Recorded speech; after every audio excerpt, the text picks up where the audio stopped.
Hello students, welcome to Pi maths classes. तो आज हम पढ़ेंगे एक्सरसाइज 1.5 के बारे में। ओके, तो क्या है 1.5 के अंदर, चलो देखते हैं।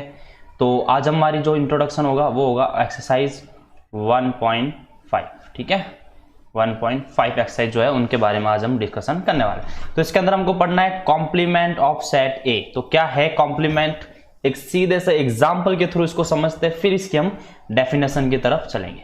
ठीक है, तो एक एग्जाम्पल लेते हैं कि लेट यू आपका कोई सेट है, यूनिवर्सल सेट, जिसके अंदर है एलिमेंट्स है 1 2 3 4 5 6 7 और 8, और ए कोई सेट है ना, जो यू का सबसेट तो हो गई क्योंकि यू यूनिवर्सल सेट है। तो इसके अंदर एलिमेंट है 3 5 और 7। तो अब आपको कॉम्प्लीमेंट ऑफ सेट निकालना है, कॉम्प्लीमेंट ऑफ सेट ए। तो आपको क्या करना है, इसका सिंबल जो होगा वो ए डैश होगा। क्या होगा आपका, ए डैश होगा। ठीक है, इसका सिंबल होगा ए डैश। आया बात आई समझ में। तो ए डैश क्या होगा, तो ये एक ऐसा सेट होगा जिसके अंदर वो सारे एलिमेंट्स लिखे जाएंगे जो यूनिवर्सल सेट में प्रेजेंट है और ए के अंदर प्रेजेंट नहीं है। मतलब ए के अंदर जो एलिमेंट्स आ रहे हैं उसको यहां से हटाते चलिए और जो बच गए उनको आप लिखते चलिए। सिंपल सा प्रोसेस है। ठीक है, जैसे 3 आ रहा है, ये रहा 3 आपका, 5 आ रहा है, ये रहा 5, 7 आ रहा है, ये रहा 7। तो इनको नहीं लिखना है, बाकी सारे एलिमेंट्स लिख दो। तो 1 2 4 6 और 8, तो ये सारे के सारे एलिमेंट्स इसके अंदर आपके आ जाएंगे। तो आई होप के कॉम्प्लीमेंट ऑफ ए आपको समझ में आया होगा कि कॉम्प्लीमेंट ऑफ ए हमने कैसे फाइंड किया। ठीक है, कोई प्रॉब्लम नहीं होनी चाहिए। मतलब क्या हुआ कि कॉम्प्लीमेंट ऑफ ए क्या है, एक ऐसा सेट है जिसके एलिमेंट जो है ना, ये जो एलिमेंट जो है, मान लो अगर ये एक्स एलिमेंट है तो ये क्या करते हैं भाई, यू से तो बिलोंग करते हैं, बट ये जो एक्स है वो आपका सेट ए से बिलोंग नहीं करते। बात आई समझ में, यू से बिलोंग करते हैं, सेट ए से बिलोंग नहीं करते हैं। ऐसे एलिमेंट जो होते हैं इनका जो सेट है उसको हम बोलते हैं कॉम्प्लीमेंट ऑफ सेट ए। तो लिखते हैं इसकी डेफिनेशन। सबसे पहले यूनिवर्सल सेट मानना है तो उसको डेफिनेशन लिख देंगे भाई, let u is a universal set, है ना। u क्या है आपका, एक यूनिवर्सल सेट है। let u is a universal set and a is a subset of u। a क्या है भाई, u का सबसेट है। बात आई समझ में। तो complement of then the complement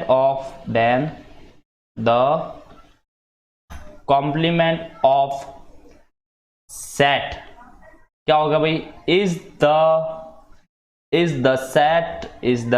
set of all element, वो सारे एलिमेंट्स जो U से बिलोंग करते हैं, है ना। एलिमेंट्स ऑफ U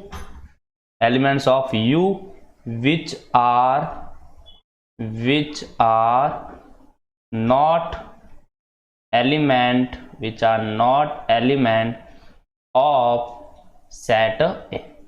तो ऐसे एलिमेंट जो क्या हो आपके पास, सेट ए के एलिमेंट्स वो नहीं होने चाहिए। बात आई समझ में, सेट ए के एलिमेंट नहीं होने चाहिए।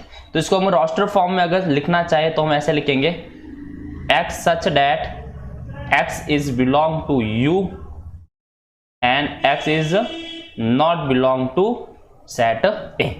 ये इसका क्या हो जाएगा, सिंपल सा सेट बिल्डर फॉर्म में हम इसको इस टाइप से रिप्रेजेंट कर सकते हैं और ये इसके आपके डेफिनेशन हो जाएगी। तो आई होप बात समझ में आई होगी। बड़ा सिंपल सा कॉम्प्लीमेंट है। नेक्स्ट देखते हैं, अब इसके ऊपर कुछ क्वेश्चंस करते हैं। तो एक्सरसाइज 1.5 का फर्स्ट क्वेश्चन है। ठीक है, तो फर्स्ट क्वेश्चन के अंदर दे रखा है कि आपके पास एक सेट है U जिसके अंदर ये एलिमेंट्स है A B और C आपको दे रखा है। तो आपको पहले A डैश फाइंड करना है। ठीक है, A डैश फाइंड करना। अच्छा, ये फाइंड करने से पहले कुछ प्रॉपर्टीज के बारे में डिस्कशन कर लेते हैं ना। तो पहले हम इसकी कुछ प्रॉपर्टीज के बारे में देख लेते हैं जो कि बहुत ही ज्यादा आपके लिए इंपॉर्टेंट है। ठीक है, तो इधर ही देख लेते हैं हम प्रॉपर्टीज ऑफ कॉम्प्लीमेंट सेट।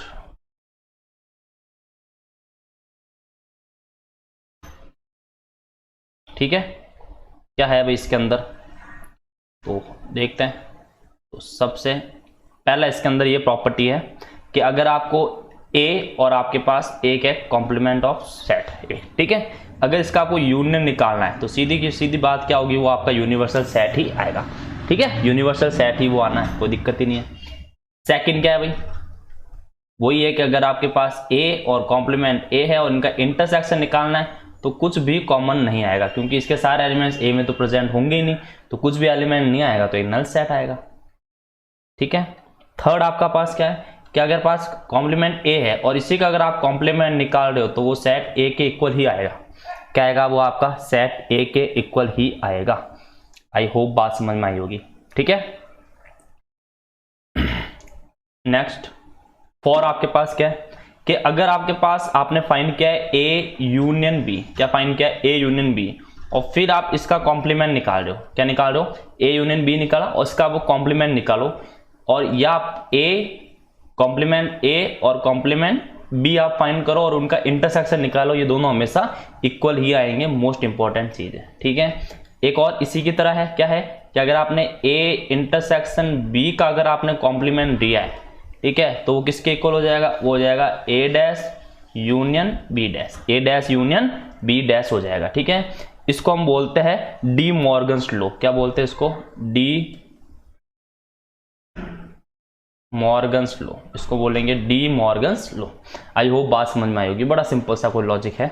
हम क्वेश्चन करते हैं आगे, क्या है, तो फर्स्ट क्वेश्चन में लेट यू आपको दे रखा है सेट, ठीक है, सेट दे रखा है और आपको कॉम्प्लीमेंट ऑफ ए फाइंड करना है, तो यूनिवर्सल सेट में से इसके एलिमेंट जो आ रहे हैं उसको हटाते चाहिए, 1 2 3 4 आ रहा है, तो 1 2 3 4 हटा देंगे, पीछे क्या बच जाएगा आपके पास, 5 6 7 8 और 9, यही बचेगा, बस हो गया set A, complement of set A, ठीक है। नेक्स्ट देखते हैं भाई, ये फर्स्ट क्वेश्चन था आपका, ये सेकंड क्वेश्चन है, बी कॉम्प्लीमेंट निकालेंगे तो बी के एलिमेंट्स उसमें हटा दे, 2 4 6 8 है, तो ये रहा आपका 2 4 6 और 8, इसको हटा देते तो क्या बचेगा, 1 3 5 7 और 9, है ना, गॉट इट, ओके।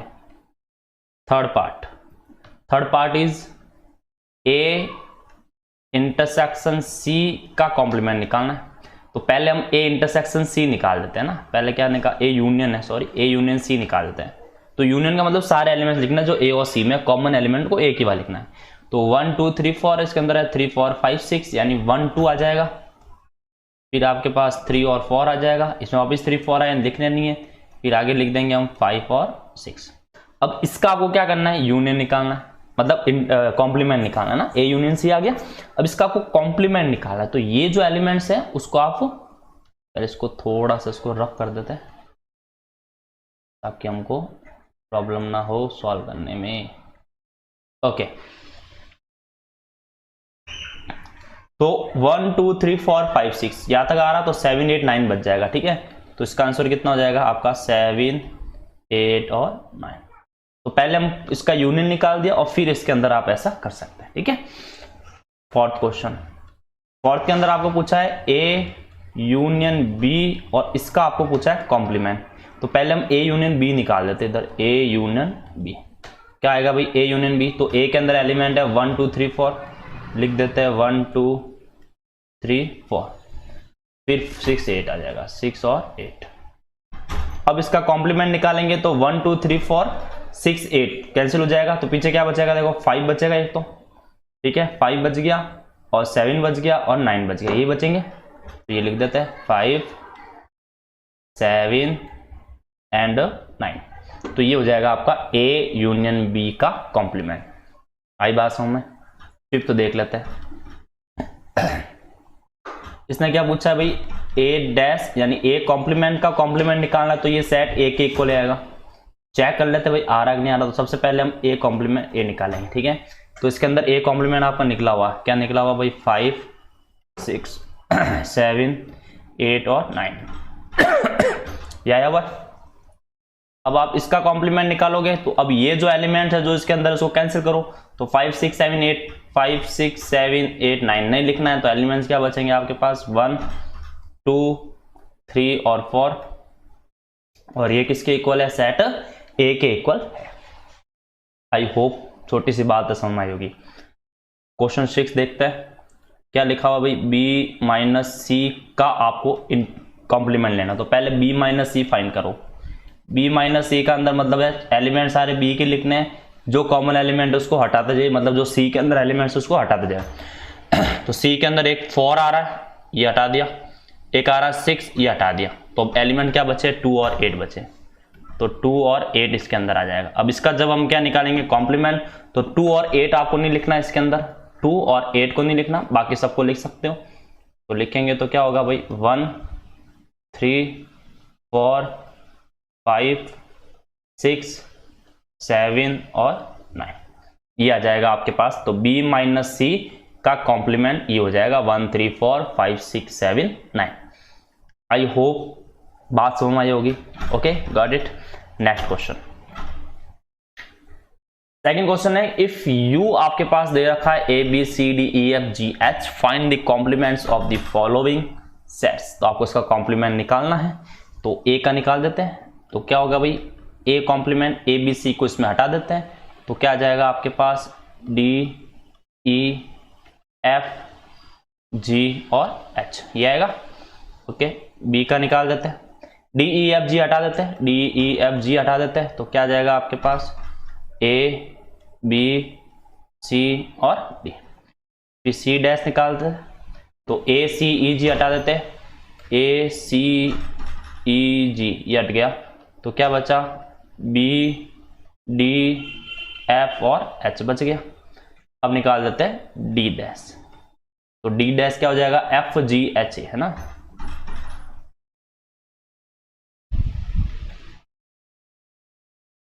तो देखो क्या हो जाएगा इसके अंदर